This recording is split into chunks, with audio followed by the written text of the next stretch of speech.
The late afternoon sun cast long shadows across the Kansas wheat fields on a September day in 1945, when Private Giuseppe Romano stood at the fence line of Camp Concordia, watching an American farmer named Joe Melhus drive his tractor back toward the compound. For 3 years, Giuseppe had worked this land as a prisoner of war, captured in the scorching deserts of North Africa and transported halfway around the world to America's heartland.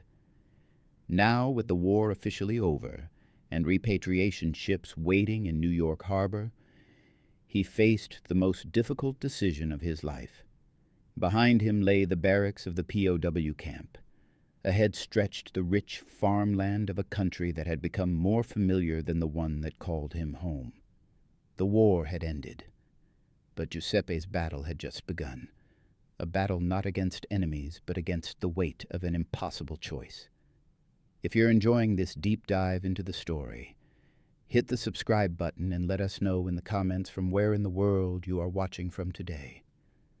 The story of what happened to tens of thousands of Italian prisoners of war in the United States during World War II remains one of the most remarkable and least understood chapters of the conflict. It is a story of profound transformation, where young men who had marched under the banners of Mussolini's fascist regime discovered an America that shattered every preconception they had carried across the Atlantic.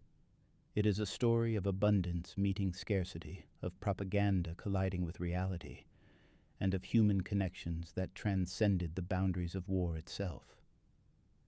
By the time the last Italian service unit disbanded in 1945, thousands of these former prisoners would face an agonizing choice: return to a devastated Italy, or find a way to remain in the nation that had once been their enemy. The fact that so many chose to stay, that so many begged for the chance to become Americans, reveals a transformation so complete that it rewrote their understanding of home itself. To understand the magnitude of this transformation, one must first understand what these men believed before they ever set foot on American soil. Giuseppe Romano, like most of the 41,000 Italian soldiers who would eventually be held in American POW camps, had grown up in a world shaped by fascist propaganda. Born in a small village near Naples in 1922, the same year Benito Mussolini marched on Rome, Giuseppe had known no other government than fascism. His childhood education had taught him that Italy was destined to reclaim the glory of ancient Rome, that Italian civilization represented the pinnacle of European culture, and that the nation's enemies, particularly the Americans, were soft, decadent, and weak. The propaganda had been relentless and sophisticated. Newsreels shown in village squares portrayed Americans as gangsters and cowboys, a nation without real culture or military tradition. School textbooks emphasized American materialism at the expense of spiritual values, American diversity as weakness rather than strength. When Italy joined the Axis powers and declared war on the United States in December of 1941, 4 days after Pearl Harbor, the propaganda intensified. American soldiers, the fascist press claimed, were poorly trained civilians forced into uniform, lacking the martial spirit that centuries of European military tradition had bred into Italian fighting men. American industry, despite its apparent size, produced inferior equipment, cheap goods that broke easily, weapons that could not match the craftsmanship of Italian or German manufacture. Giuseppe absorbed these messages not as propaganda but as facts. When he was conscripted into the Italian army in 1940, he joined with a sense not of dread but of destiny. He was assigned to the infantry, part of the forces sent to Libya to fight alongside German troops in North Africa. The campaign began with victories that seemed to confirm everything he had been taught. In the early months, Italian and German forces pushed British troops back across the desert, capturing territory and prisoners. Giuseppe and his comrades marched with confidence, convinced that they were the vanguard of a new Roman Empire. But confidence eroded quickly in the unforgiving environment of North Africa. The war in the desert was nothing like the glorious campaigns promised in the newsreels. Instead of triumph, there was heat and thirst, flies and dysentery, endless stretches of sand punctuated by moments of terrifying violence. Supply lines stretched impossibly thin. Rations shrank until men went days on handfuls of rice and whatever they could scavenge. Water became more precious than ammunition. Giuseppe watched men in his unit grow gaunt, their uniforms hanging loose on frames that seemed to shrink daily. Malaria swept through the camps. Men who survived combat were felled by disease, lying in makeshift hospitals with no medicine, no mosquito netting, just canvas tents that baked like ovens under the African sun. By 1943, the situation had become desperate. The arrival of massive American forces following the Operation Torch landings in November 1942 changed the character of the war entirely. Giuseppe's first direct encounter with American military power came not in a dramatic battle, but in the grinding attrition of superior numbers and resources. He remembered the sound first, the constant drone of aircraft overhead, American bombers and fighters that filled the sky like locusts. Italian and German anti-aircraft fire seemed pitifully inadequate against the sheer number of planes. They bombed supply lines, ammunition dumps, water sources. They strafed columns of troops caught in the open desert with nowhere to hide. Then came the armor. Giuseppe had been told that American tanks were inferior, lightly armored death traps that Italian anti-tank guns would destroy with ease. But the M4 Sherman tanks that rolled across the North African desert came not in dozens but in hundreds. For every tank Italian artillery knocked out, 5 more appeared. It was not the quality that overwhelmed them. It was the quantity, the sense that America possessed an inexhaustible reservoir of machines and men. Giuseppe's unit retreated steadily eastward, fighting delaying actions, watching their numbers dwindle while American forces seemed to grow stronger every day. On May 11, 1943, Giuseppe's war ended not with a climactic battle but with exhaustion. Surrounded near Tunis, cut off from supplies, his unit had 2 choices: fight to the death or surrender. They chose surrender. Giuseppe stood with his hands raised as American soldiers approached, expecting the worst.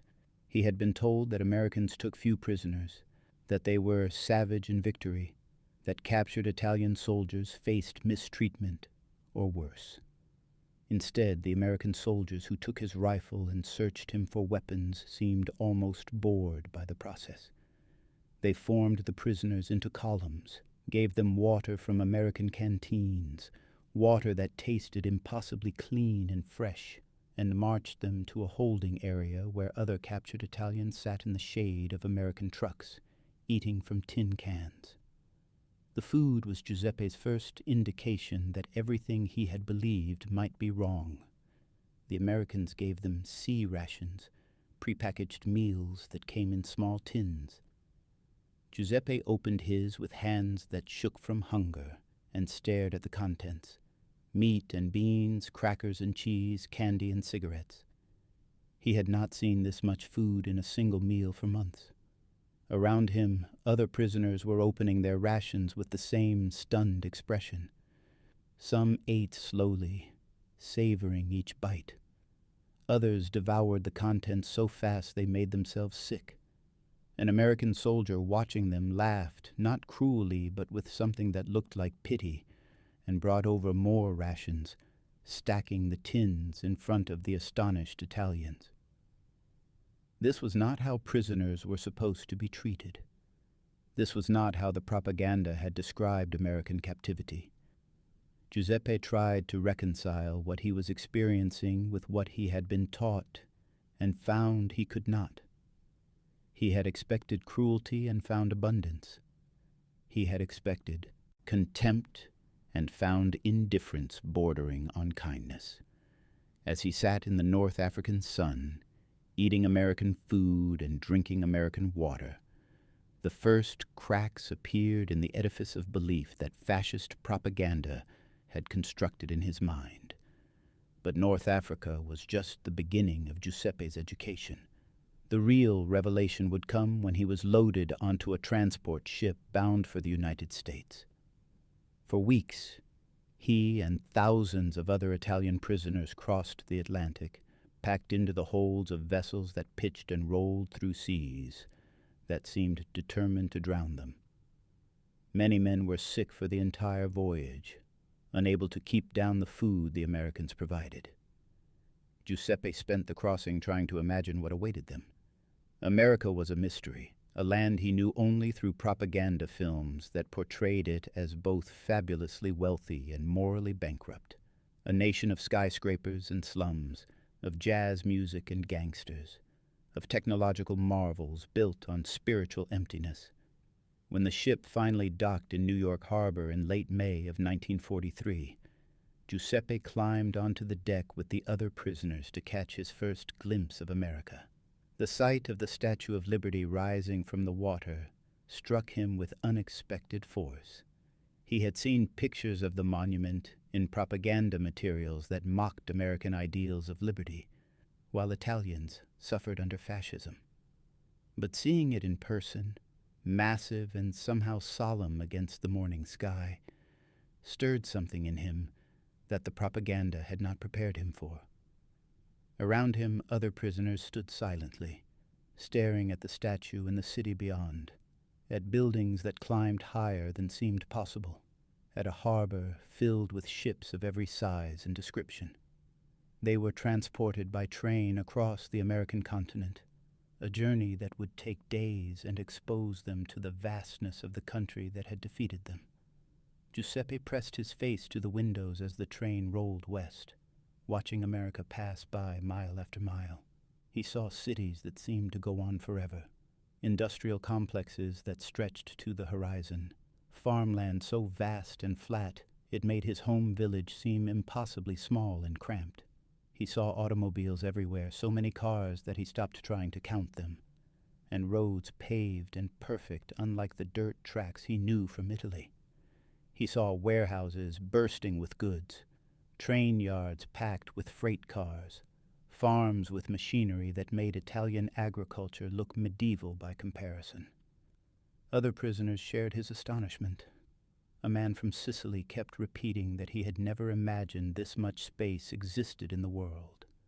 A prisoner from Rome who had worked in a factory before the war stared at the American industrial sites they passed and muttered calculations under his breath, trying to estimate production capacity, shaking his head in disbelief at the numbers.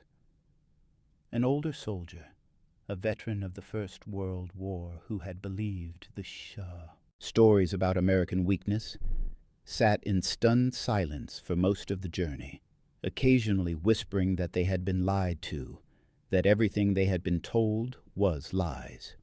Giuseppe's destination was Camp Concordia in Kansas, one of hundreds of POW camps that had been constructed across the United States to house the flood of Axis prisoners. The camp itself was a small city, 280 barracks and dozens of support buildings rising from the Kansas prairie. When Giuseppe arrived in June of 1943, the camp held thousands of prisoners, mostly German, but with a growing Italian population. The facilities seemed luxurious compared to anything he had experienced in the Italian army. The barracks had electricity, running water, real beds with mattresses. The mess hall served 3 meals a day, meals that included meat, fresh vegetables, bread that was actually fresh, not the moldy, weevil-infested loaves that had been standard in North Africa. But it was the work assignment that would truly change Giuseppe's understanding of America. The United States faced a severe agricultural labor shortage. Young American men who would normally work the farms had been drafted into military service or drawn to higher-paying jobs in war industries. The farms needed workers, and the Geneva Convention allowed prisoners of war to be assigned to non-military labor. Giuseppe was assigned to a work detail on the farm of Joe Melhus, a family operation about 15 miles from Camp Concordia that grew wheat and corn on several hundred acres. The first morning, Giuseppe and 3 other Italian prisoners arrived at the Melhus farm. Joe greeted them not with suspicion but with a handshake. He showed them the work that needed doing, preparing fields for the harvest, maintaining equipment, general farm labor. The work was hard. Giuseppe had grown up in a farming village and knew agricultural labor intimately, but the conditions were nothing like what he had experienced in Italy. Joe provided them with modern tools, sharp and well-maintained. The farm equipment was new, powered by gasoline engines that did the work of dozens of men. When Joe's wife Clara brought lunch out to the fields that first day, Giuseppe and the other prisoners expected a meager ration. Instead, she served them a full meal at the family's dining table: sandwiches made with meat and cheese, fresh vegetables from the garden, cold milk to drink, and pie for dessert. Giuseppe sat at that table, eating food that was better than what he had consumed even before the war, and felt the foundations of his worldview crumbling. This was not supposed to be possible. The propaganda had taught him that American wealth was an illusion, that behind the facade of prosperity lay deprivation and inequality. But here he sat, a prisoner of war, an enemy of the state, eating pie in a farmhouse in Kansas. The Melhus family did not treat him like a dangerous enemy. They treated him like a worker, sometimes like a guest. Joe spoke to him with respect, asked his opinion on farming matters, occasionally shared a cigarette while they rested in the shade of the barn. As the summer of 1943 progressed into fall and then winter, Giuseppe's education in American reality continued. He learned that Joe Melhus was not rich by American standards, just a middle-class farmer who owned his land and worked it with his family. But the standard of living Joe's family enjoyed would have made them wealthy beyond measure in Giuseppe's village. They had electricity and indoor plumbing. They owned a car and a truck. Their children went to a school that had real textbooks and qualified teachers. The farmhouse had more rooms than Giuseppe's entire family home in Italy. The waste alone seemed staggering. Giuseppe watched Clara throw away food that would have fed his family for days, scraping plates into a bucket for the pigs. The other prisoners on work details reported similar experiences. Men sent to other farms told stories of abundance that seemed almost fantastical to those who had grown up in perpetually struggling Italian villages. Farmers who could not find enough workers during harvest season, who needed Italian POW labor, nevertheless lived in comfort that Italian farmers could not imagine. The prisoners began to understand that they had not lost the war to a nation of superior soldiers or brilliant generals. They had lost to an economic system so productive, so efficient, that it could fight a war on 2 oceans and a dozen fronts, while its civilian population suffered no real deprivation at all. If you find this story engaging, please take a moment to subscribe and enable notifications. It helps us continue producing in-depth content like this. The autumn of 1943 brought a seismic shift in the status of Italian prisoners in America, a change that would accelerate Giuseppe Romano's transformation from enemy captive to something far more complicated. On September 8th, the Italian government signed an armistice with the Allies, officially ending Italy's participation in the Axis. 5 weeks later, on October 13th, the new Badoglio government declared war on Germany. Italy had switched sides in the middle of the war, and suddenly the 41,000 Italian prisoners held in American camps occupied a status that existed nowhere in the Geneva Convention. They were no longer enemies, but they were not quite allies either. The technical term was co-belligerence, a word that captured the awkward ambiguity of their position. For Giuseppe and the thousands of other Italian prisoners, the armistice created a profound crisis of identity. News of Italy's surrender reached Camp Concordia, through official announcements and letters from home that trickled through the Red Cross. The reactions among the prisoners varied wildly. Some celebrated, convinced that Italy had finally broken free from the madness of Mussolini's alliance with Hitler. Others felt betrayed, angry that their country had abandoned the fight and left them stranded on the wrong side of the world.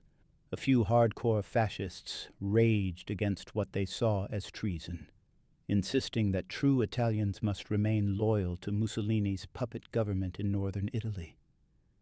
Giuseppe felt mostly confusion. He had fought for Italy, been captured serving Italy, and now Italy itself had changed sides. What did loyalty even mean in such circumstances? The American response to Italy's change in status came in February of 1944, with the creation of the Italian service units.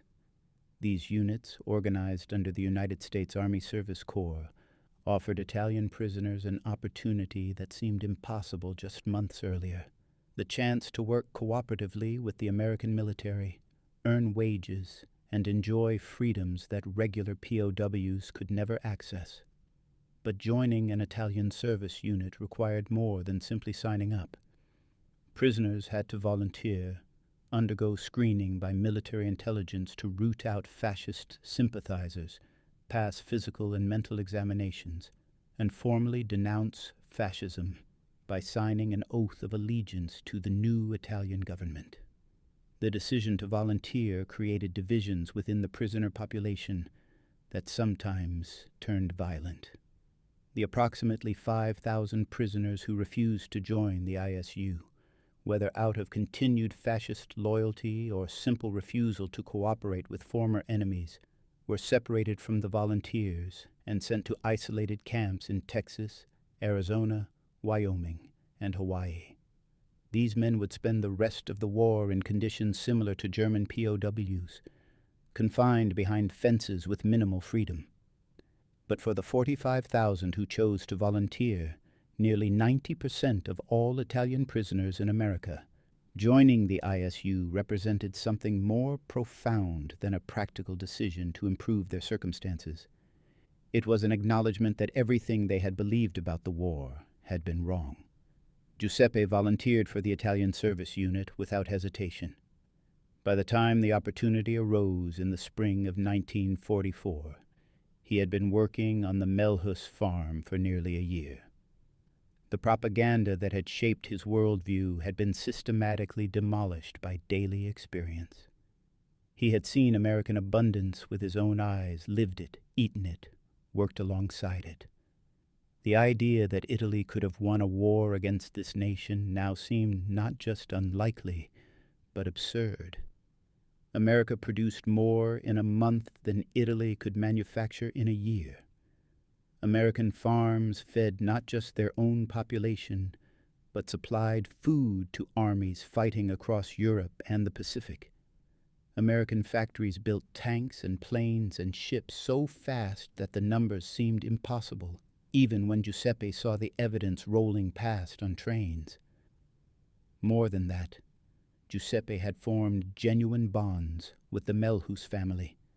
Joe had taught him English, patiently correcting his pronunciation while they worked in the fields. Clara had invited him to Sunday dinners where they ate at the family table, and afterwards listened to the radio, American music, and news broadcasts that Giuseppe struggled to understand but found himself drawn to nonetheless. Their children had stopped seeing him as a prisoner and started treating him as a familiar presence, part of the farm's seasonal rhythm. When Giuseppe signed the papers to join the Italian service unit, he was not just making a practical choice about his wartime status. He was acknowledging that he had developed a loyalty to this place, these people, this country that had shown him a life he had never imagined possible. The Italian service units transformed the daily existence of the men who joined them. Instead of the standard POW uniform with PW stenciled on the back, ISU members received American military uniforms with Italy emblazoned on the shoulder patches. They were allowed to leave their camps with passes, could socialize with American soldiers, and enjoyed freedoms that German and Japanese prisoners could only dream of. Most importantly, they were paid for their labor. The wages were modest by American standards, 80 cents per day, but to men who had grown up in villages where cash was scarce and poverty was the default state, even these small sums represented wealth. Giuseppe saved almost every penny he earned, depositing the money in an account that the army would give him when the war ended. He sent some money home to his family through the Red Cross, letters that took months to arrive and often came back marked undeliverable, as the war consumed more of Italy. But mostly he saved, watching the balance grow, imagining what he might do with such funds. In his village, this much money could buy land, a small plot that might mean the difference between subsistence and security. In America, he had learned it was barely enough to buy a used car. The work itself expanded beyond agricultural labor. Italian service units were deployed across the United States to support the war effort in ways that freed American soldiers for combat duty. Some units worked in army depots, sorting and shipping supplies. Others maintained equipment, repaired vehicles, loaded ships at ports. Some worked in hospitals, helping care for wounded soldiers returning from overseas.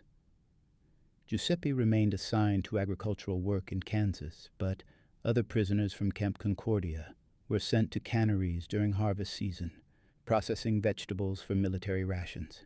The work was demanding, but nothing compared to the hardships of combat in North Africa. And crucially, every day of labor drove home the reality of American productive capacity. Giuseppe worked alongside American civilians who had their own sons and brothers fighting overseas. Some viewed the Italian prisoners with suspicion or resentment. How could enemy soldiers be allowed to work in their communities while American boys died in Europe? But many more saw the Italians as they were, young men caught in circumstances beyond their control, doing necessary work, and now officially allies in the fight against Nazi Germany. The Catholic parishes in Kansas opened their doors to the Italian prisoners, hosting Sunday dinners where local Italian-American families sought out men from their ancestral regions. Giuseppe attended Mass at a church in Concordia, where the priest, himself the son of Italian immigrants, welcomed him, like a lost sheep returned to the fold. It was at one of these church gatherings that Giuseppe met Maria Costello, a young woman whose grandfather had emigrated from Naples 3 decades earlier. Maria worked as a secretary in Concordia and volunteered at the church's social events for Italian service unit members. She approached Giuseppe after Mass one Sunday in the summer of 1944, speaking to him in Italian that was formal and somewhat archaic, the language her grandfather had taught her as a child. Giuseppe responded, and they fell into conversation that lasted hours. Maria wanted to know about Italy, about Naples, about whether the old neighborhood where her grandfather had grown up still existed. Giuseppe described what he remembered of the city before the war, carefully avoiding mention of the Allied bombing campaigns that had surely devastated much of it. Their friendship developed slowly over the following months, constrained by the regulations that still technically classified Giuseppe as a prisoner and by the social conventions of a small Kansas town. But Maria visited the Melhus farm occasionally, bringing books in English to help Giuseppe improve his reading, and they corresponded through letters that Giuseppe wrote in his careful, improving English, and Maria answered with corrections and encouragement. For Giuseppe, Maria represented something he had not dared to imagine, a possible future in America. She spoke of her grandfather's journey, how he had arrived in Kansas with nothing and built a life through hard work, eventually bringing over his wife and children. She described an America that welcomed those willing to work, that judged people by their effort rather than their lineage, that offered opportunities impossible in the rigid class structures of Europe. But Maria also forced Giuseppe to confront uncomfortable truths about the country he had served. She showed him newspaper articles about the liberation of Italy, about the devastation wrought by years of war, about the starvation in Italian cities and the breakdown of basic services. She gently pointed out that the Mussolini government had led Italy into a disastrous war based on grandiose fantasies about restoring Roman glory. Giuseppe found himself defending his homeland, explaining that ordinary Italians had not wanted war, that they had been swept along by propaganda and intimidation. But even as he spoke, he recognized that these were excuses, that at some level he and millions of others had believed the propaganda because they wanted to believe it, because it offered them a vision of importance and destiny that their difficult lives otherwise lacked. The transformation happening to Giuseppe was replicated across the 45,000 members of Italian service units throughout America. In California, Italian prisoners worked the vineyards and fishing boats, labor that reminded them of home but conducted on a scale that dwarfed anything they had known. In the ports of Boston and New York, ISU members loaded ships bound for Europe, handling supplies destined for the armies liberating Italy itself. In Colorado and Nebraska, prisoners worked farms owned by German-American families who saw in the Italians echoes of their own immigrant experience. Everywhere, the Italians encountered the same reality. America was not the weak, decadent nation described by fascist propaganda. It was an economic colossus, and the living standard of ordinary Americans exceeded what most Italians would consider luxury. Some encounters went beyond friendship into romance. In San Francisco, a prisoner named Bruno Piva met Agnes, the daughter of an Italian-American family who hosted ISU members for Sunday dinners. Despite the regulations against fraternization and the suspicious looks from neighbors who called Agnes a Dago lover, they fell in love. Bruno spoke of returning to Italy after the war, but finding a way to come back to America, to Agnes, to the life he had glimpsed as a prisoner and could not imagine abandoning. In Massachusetts, another prisoner named Angelo Pani met Antoinette Vece and faced the same dilemma. The regulations were clear. Prisoners of war could not marry American citizens. Any relationship formed during captivity would be severed when repatriation began. As 1945 dawned, Giuseppe had been in America for nearly 2 years. The war in Europe was approaching its end, and everyone knew that within months, perhaps weeks, Germany would surrender.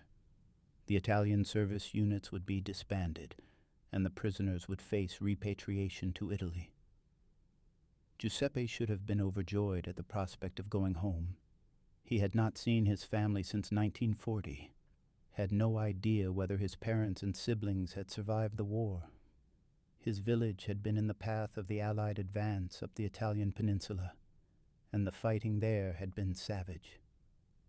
Letters from Italy, when they arrived at all, spoke of destruction and hunger, of cities reduced to rubble, of a population surviving on minimal rations and living in the ruins of what had once been their homes.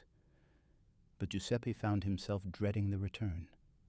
Over 2 years, Kansas had become familiar in ways that Italy no longer was. He knew the rhythm of the Melhus farm through all 4 seasons. He could navigate Concordia's streets without getting lost. He understood American customs well enough to avoid embarrassment. He had friends, real friendships formed through shared work and mutual respect. He had Maria, and though they had been careful to keep their relationship within acceptable bounds, Giuseppe knew with certainty that he loved her, and that returning to Italy meant losing her. More fundamentally, Giuseppe had internalized American values in ways he was only beginning to recognize. The Melhus family owned their farm outright, worked it themselves, and prospered through their own effort. There was no landlord taking half the harvest, no ancient family claiming feudal rights, no corrupt officials demanding bribes for basic services.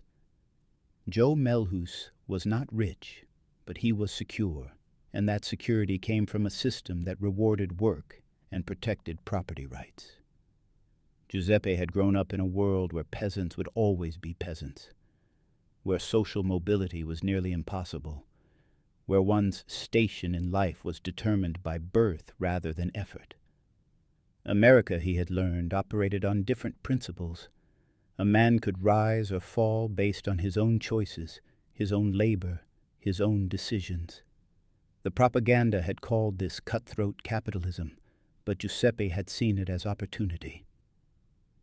The end came suddenly in the spring of 1945. Germany surrendered on May 8th, and Japan followed in August after the atomic bombings of Hiroshima and Nagasaki. The war was over. In September, orders came down to begin disbanding the Italian service units and preparing prisoners for repatriation. Giuseppe received his travel orders in October. He would board a train to New York, be processed at a staging facility, and then sail back to Italy in early November aboard a converted aircraft carrier. He would be allowed to take 100 pounds of personal belongings, 50 pounds more than regular POWs, a small privilege acknowledging the service ISU members had provided to the American war effort. The farewell dinner at the Melhus farmhouse was one of the most painful evenings of Giuseppe's life. Clara cooked a feast, using precious ration coupons to obtain meat and butter, serving the kind of meal that Giuseppe had come to associate with American generosity. Joe gave him gifts to take back to Italy: work gloves, a good knife, a warm jacket, practical items that would be invaluable in the deprivation of post-war Europe. The Melhus children, who had grown from children into adolescents during Giuseppe's time on the farm, presented him with a photograph of the family, inscribed on the back with messages of friendship and hope that he would return someday. Maria met him one final time before his departure, in the church where they had first spoken. They sat in a back pew and talked in low voices about futures that seemed impossibly far apart. Maria had been writing to immigration authorities, trying to understand the process for bringing Italian immigrants to America, but the numbers were daunting.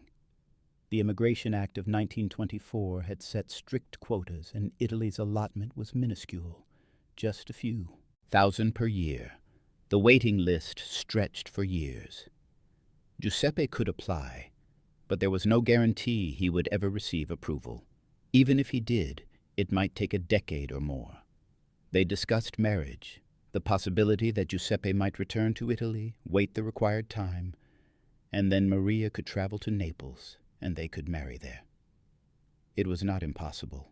Other couples were planning similar arrangements. But both recognized the enormous obstacles. Giuseppe would be returning to a country devastated by war, with no job prospects, and a family that might be struggling to survive. Maria would be leaving her job, her family, her entire life in Kansas to travel to a foreign country in ruins. The romance of the idea could not hide its impracticality. When Giuseppe boarded the train at Camp Concordia in early November 1945, he carried more than 100 pounds of belongings. He carried the accumulated wages from nearly 2 years in the Italian service unit, money that would mean something in the desperate economy of post-war Italy. He carried gifts from the Melhus family and letters of recommendation from Joe testifying to his character and work ethic. He carried Maria's address and a promise that they would write, that somehow they would find a way to be together. But most of all, he carried a transformed understanding of the world and his place in it. The journey back to Italy was nothing like the transport that had brought Giuseppe to America. The USS Wasp, hastily converted from an aircraft carrier to a troop ship, carried 1,247 Italian service unit members on its voyage to Naples in November 1945. Unlike the cramped, miserable conditions of the POW transport ships that had carried them westward, this journey felt almost ceremonial. The men were treated as former allies, not enemy prisoners. They had access to the ship's deck, could move freely within designated areas, and received the same meals as the American crew. As the ship plowed eastward across the Atlantic, Giuseppe stood at the rail and watched America recede behind him, wondering if he would ever see it again. The men aboard the Wasp talked endlessly about what they would find in Italy. Some had received recent letters describing conditions in their hometowns, cities bombed into rubble, infrastructure destroyed, food scarce, the black market the only reliable source of basic necessities. Others had heard nothing from their families in months or years and traveled into an unknown that terrified them. A few men spoke bitterly about returning at all, questioning why they could not simply stay in America, find work, build the lives they had glimpsed as prisoners. But the regulations were clear. They were being repatriated. No exceptions, no matter how much they might prefer to remain. Giuseppe arrived in Naples in late November to find a city he barely recognized. The waterfront where the Wasp docked was a landscape of destruction. Allied bombing raids and German demolitions during their retreat had reduced much of the port to ruins. Buildings stood as hollow shells, their facades intact, but their interiors gutted by fire. Mountains of rubble lined the streets. Hungry children approached the disembarking prisoners, begging for food or anything of value. Women offered to wash clothes or provide other services in exchange for American cigarettes, which had become a form of currency in the black market economy. The processing center where Giuseppe and the other returnees were registered and officially released from military service was located in a damaged warehouse near the port. Officials from the new Italian government, itself barely functional after years of fascist rule followed by German occupation and civil war, took down their information and gave them papers certifying their service and release. They were offered minimal assistance, a small amount of lire, nearly worthless in the inflation-ravaged economy, and directions to the train station if they wanted to travel to other parts of Italy. Most of the aid, Giuseppe learned, was coming not from the Italian government, but from American relief organizations distributing food and medicine. Giuseppe's journey to his home village near Avellino took 2 days on trains that ran sporadically and were packed beyond capacity. He traveled with other former prisoners heading to the same region, men who had fought together in North Africa and worked together in America, now returning to a homeland that felt foreign. They shared food from American packages they had brought back, rationing it carefully because they did not know what they would find at home. Through the train windows, they watched Italy pass by, fields neglected and overgrown, bridges destroyed and hastily repaired, villages that showed the scars of battle. Occasionally they passed columns of displaced persons walking along the roads, refugees from bombed cities or families returning to homes they had fled during the fighting. When Giuseppe finally reached his village, he found his family's house damaged but standing. A shell had destroyed one wall, since patched with salvaged materials. His mother, aged beyond her years by hardship and worry, collapsed in tears when she saw him. His father, always a taciturn man, embraced him without words. His younger sister had married during the war, her husband killed in the fighting in Sicily. She lived at home again with her infant son. A child Giuseppe had not known existed until that moment. His older brother had survived the war but lost an arm to German artillery during the brief period when Italy fought alongside the Allies against the Nazi occupation. The village itself was a shadow of what Giuseppe remembered. The church had been damaged by bombing, its beautiful frescoes destroyed. The central piazza where he had played as a child was pockmarked with shell craters. Many families had lost sons or fathers. The economy had collapsed entirely. People survived by growing what they could in small gardens, bartering for necessities, and relying on occasional distributions of American aid through relief agencies. Money meant almost nothing when there was nothing to buy. The black market flourished, but prices were extortionate, and most people had nothing to trade. Giuseppe tried to reintegrate into village life, but the gap between his experience and the reality around him made adjustment nearly impossible. He had spent 2 years in America, living better as a prisoner than most Italians lived as free citizens. He had eaten well, worked with modern equipment, saved money, formed friendships, fallen in love. He had seen a world of abundance and efficiency where ordinary people owned cars and homes, where children went to schools with books and qualified teachers, where the future seemed open rather than predetermined by birth and circumstance. Now he was back in a village where survival was the only ambition anyone could afford, where the old feudal patterns reasserted themselves, where the landlord who owned most of the farmland around the village had returned and was demanding his traditional share of harvests that barely fed the families who grew them.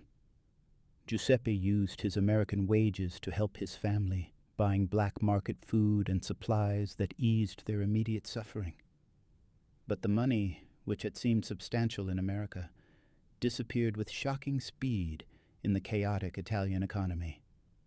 He found work where he could, manual labor that reminded him uncomfortably of his life before the war. He wrote letters to the Melhus family, describing conditions in Italy and thanking them for their kindness.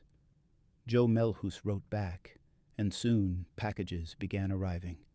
Flour and rice, cornmeal and beans, food that Giuseppe's family treated like treasures. The Melhus family, understanding the desperate situation from Giuseppe's letters, sent what they could spare, continuing the generosity they had shown during the war. Giuseppe wrote to Maria nearly every week, long letters describing his struggle to reconcile the life he was living with the life he had imagined in America. Maria responded with equal devotion, her letters filled with encouragement and love, but also with the frustrating reality of American immigration law. She had researched the process extensively, consulting with lawyers and immigration officials, and the news was discouraging. Giuseppe could apply for an immigration visa, but the waiting list for Italian immigrants stretched years into the future. The quota system established by the Immigration Act of 1924 allowed only about 4,000 Italian immigrants annually, and the war had created a backlog of applicants that numbered in the tens of thousands. There was one possible faster route: marriage to an American citizen. If Giuseppe and Maria married, he might qualify for expedited processing under family reunification provisions. But this required Maria to come to Italy for the wedding, as Giuseppe could not enter the United States on a tourist visa with clear intent to immigrate. The expense and logistics of such a journey were daunting, and both families worried about the propriety of a marriage conducted in such rushed and unusual circumstances. Giuseppe was not alone in his struggle. Throughout Italy, other former prisoners of war who had served in the Italian service units faced similar decisions. Some, like Giuseppe, had formed relationships with American women and desperately sought ways to return. Others simply wanted to escape the devastation of post-war Italy for the opportunities they had witnessed in America. A few had been offered direct assistance by American families or employers who valued their work and character. The American farmers who had employed Italian prisoners during the war missed their labor and their friendship. Some wrote letters supporting immigration applications, testifying to the prisoners' good character and work ethic. The agricultural labor shortage in America had not ended with the war. Young American men returning from military service often did not want to return to the hard, low-paying work of farming. They used GI Bill benefits to pursue education or sought jobs in the expanding post-war industrial economy.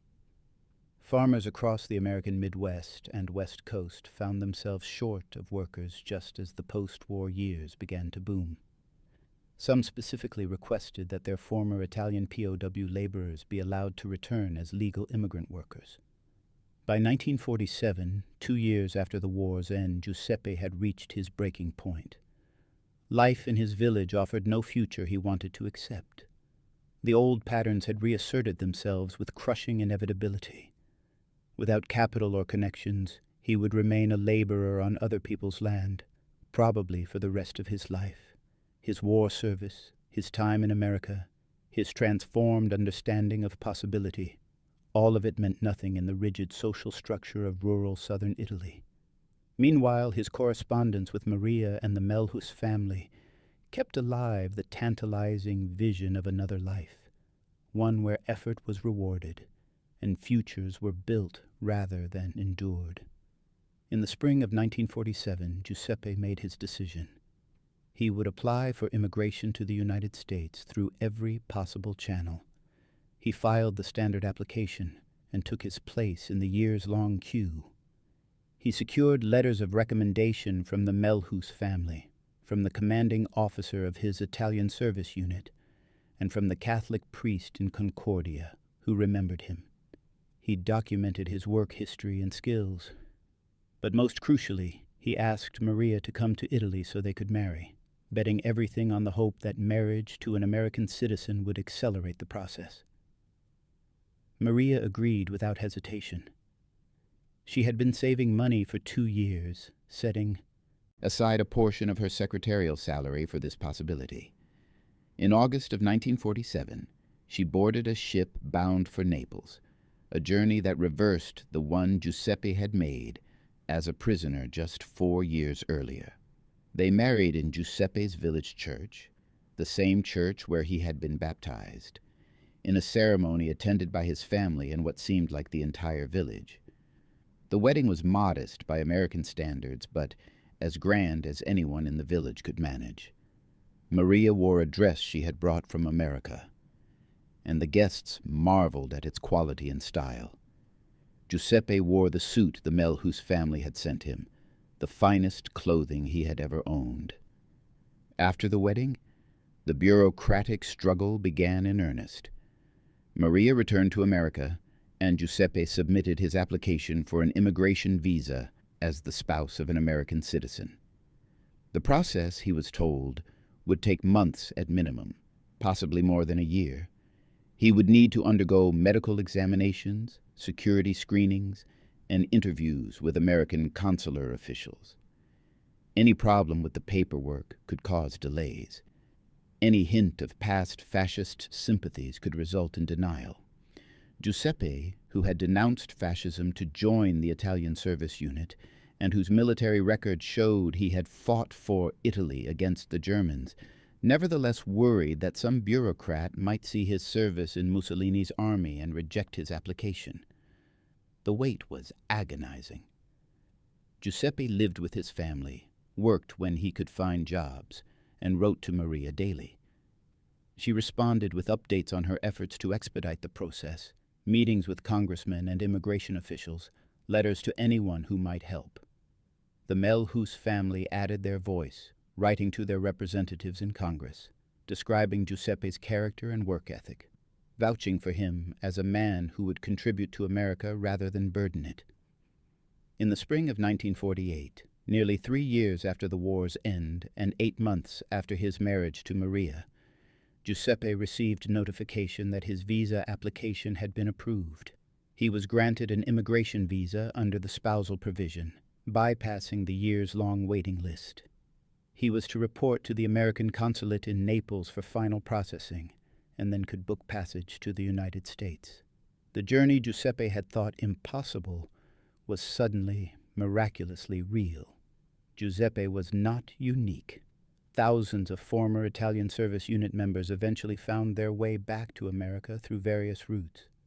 Some married American women they had met during the war.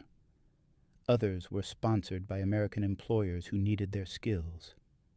Still others waited years on the standard immigration lists, but eventually received their visas. The official records are incomplete, but historians estimate that several thousand former Italian prisoners ultimately immigrated to the United States in the decade following the war.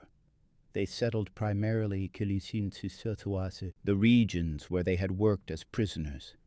California with its farms and fisheries, the Midwest with its agricultural heartland, the Northeast with its ports and factories. These men brought with them a perspective unique in the immigrant experience. They had seen America first as enemies, then as prisoners, then as co-belligerent workers, and finally as aspiring citizens. They understood American abundance not as propaganda or myth, but as daily lived reality. They had worked American farms and factories, eaten at American tables, formed friendships with American families. When they chose to immigrate, they did so with clear eyes, knowing both what America offered and what it demanded. Giuseppe Romano arrived in New York Harbor for the second time in May of 1948, but this time the sight of the Statue of Liberty meant something entirely different. He was not a prisoner being transported to captivity, but an immigrant arriving to build a new life. Maria met him at the dock, and they traveled together to Kansas, to the small house she had rented in Concordia, to the life they would build together. The Melhus family welcomed Giuseppe back like a returning son. Joe offered him work on the farm immediately, not as a prisoner laborer, but as a paid employee, with the possibility of eventually becoming a partner in the operation. Giuseppe accepted gratefully, falling back into the rhythms of work he knew well, but now with a transformed status. He was no longer a captive, but a free man, no longer a temporary worker, but a permanent resident on the path to citizenship. Giuseppe became an American citizen in 1953, 5 years after his arrival as an immigrant, meeting the residency requirement for naturalization. He took the oath of citizenship in a courthouse in Concordia, raising his right hand and swearing allegiance to the United States, renouncing all allegiance to any foreign prince or potentate, specifically to the Kingdom of Italy he had once served as a soldier. The oath felt less like a betrayal than a formalization of a loyalty he had already developed during his years as a prisoner. He had fought for Italy, but America had won his allegiance through abundance, opportunity, and kindness. Giuseppe and Maria raised 3 children on a farm they eventually purchased with the help of a loan from Joe Melhus and savings from years of careful work. The farm was modest, 160 acres of wheat and corn, but it was theirs, owned outright by the 1970s with no landlord claiming a share, no feudal obligations, just the satisfaction of working land they possessed. Giuseppe never forgot what it meant to own property, to work for yourself rather than for someone else's enrichment. It was the fundamental difference between the world he had left and the world he had chosen. He remained in contact with other former Italian prisoners who had also immigrated to America. They formed informal networks, helping newer arrivals find work and housing, sharing information about the best ways to navigate American bureaucracy, celebrating Italian holidays together while raising children who spoke English and identified as Americans. Some maintained connections with Italy, sending money to families left behind, planning occasional visits to hometowns that slowly rebuilt from the war's devastation. Others cut ties almost entirely, finding the comparison between their new lives and their old ones too painful to sustain. Giuseppe returned to Italy only once, in 1965, for his father's funeral. The village had recovered somewhat in the 2 decades since the war, rebuilding damaged structures and restoring basic services. The Italian economic miracle of the 1950s and 60s had brought some prosperity even to remote southern regions. But to Giuseppe, who had spent 20 years in America, the village still seemed impossibly small and poor. The houses were cramped, the roads inadequate, the opportunities limited. His remaining family members lived lives not much different from what he would have known had he never left. Some resented his obvious prosperity, the American clothes and American confidence he carried. Others begged him for help, for money or connections that might allow them to follow him to America. Giuseppe helped where he could, but mostly he felt like a foreigner visiting a place that was no longer home. The legacy of the Italian prisoners of war who worked in America during World War II extends far beyond the individual stories of men like Giuseppe Romano. These 45,000 men contributed over 90 million man-days of labor to the American war effort between 1943 and 1945, work that the United States government estimated saved $230 million and freed thousands of American soldiers for combat duty. The farms and factories, ports and depots where they worked would have faced critical labor shortages without them. In this sense, the Italian service units were crucial to America's ability to sustain its war effort while maintaining civilian prosperity. But the deeper impact was human rather than economic. The Italian prisoners' experience revealed the power of lived reality to overcome propaganda. These men had been taught from childhood that fascism represented the future, that Italy was destined for greatness, that America was weak and decadent. Every single premise had been demolished by what they saw and experienced in America. The propaganda had not just been wrong, it had been catastrophically, obviously wrong. This realization was uncomfortable and often painful, requiring these men to acknowledge that they had fought for a lie, suffered for a delusion, and lost years of their lives to a fantasy. Yet this uncomfortable truth also opened possibilities that the propaganda had denied. If Italy was not destined for greatness, then individual Italians might be.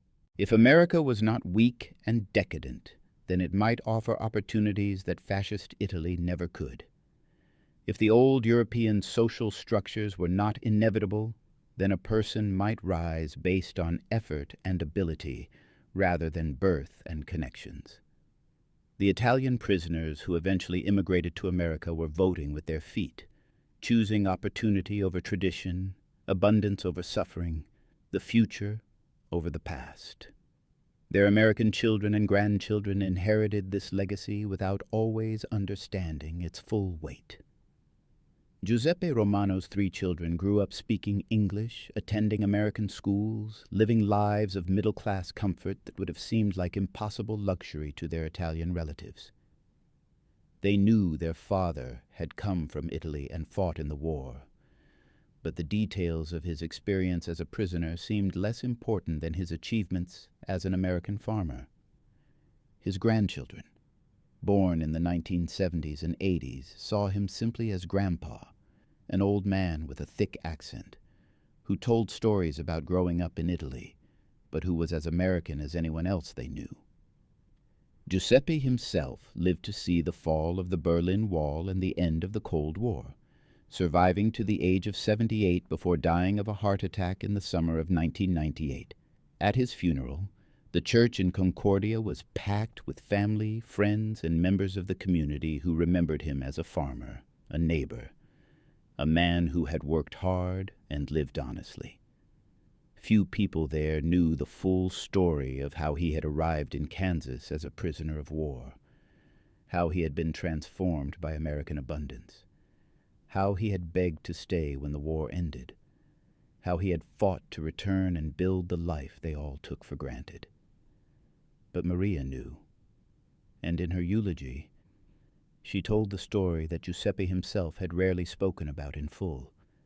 She described the young Italian soldier captured in North Africa who had believed the propaganda of fascist Italy. She explained how working on American farms as a prisoner had shattered those beliefs and revealed a world of possibility he had never imagined. She talked about the letters they had written across an ocean, the bureaucratic struggle to bring him back to America, the life they had built together through work and love, and the opportunities that America offered to those willing to embrace them. Thank you for watching. For more detailed historical breakdowns, check out the other videos on your screen now. And don't forget to subscribe